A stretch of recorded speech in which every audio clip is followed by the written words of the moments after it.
Good morning, students.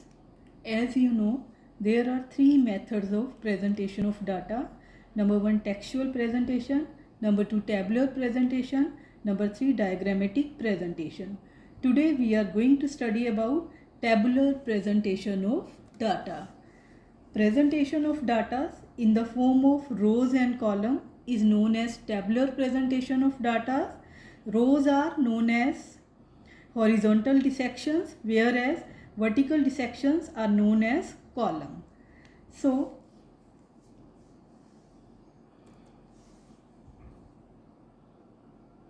the classification used in tabulation is of four kinds. Number one, qualitative classification. Number two, quantitative classification. Number three, temporal, and number four, spatial.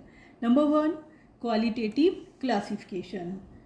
When classification is done according to qualitative characteristics like social status, nationality, etc., it is known as qualitative classification. You look at the table number 4.1, literacy in Bihar by location.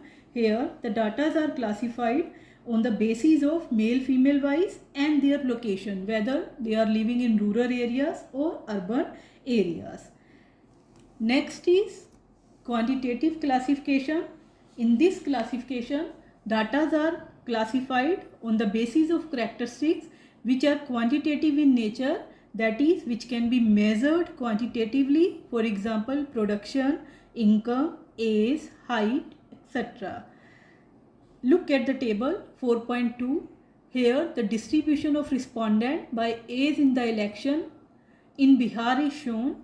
Various age groups are given: 20 to 40, 40 to 60, 60 to 80, 80 to 90. And in 20 to 40 age group, 64 are the respondent. So this is the classification on the basis of characteristics which we are able to measure in number. Third one is temporal classification, when classification is done on the basis of time. That is, time becomes the classifying variable and data are categorized according to time. Look at the table 4.3. Here yearly sales of tea shops are shown.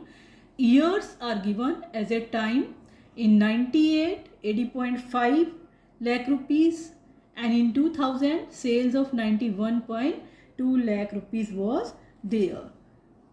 Number 4, spatial classification, when place becomes the classifying variable, then this is known as spatial classification. In this classification, the place may be district, state, country, town, etc. Look at the table 4.4, export from India to rest of world. Here the countries are taken, that is why it is known as spatial classification. Thank you.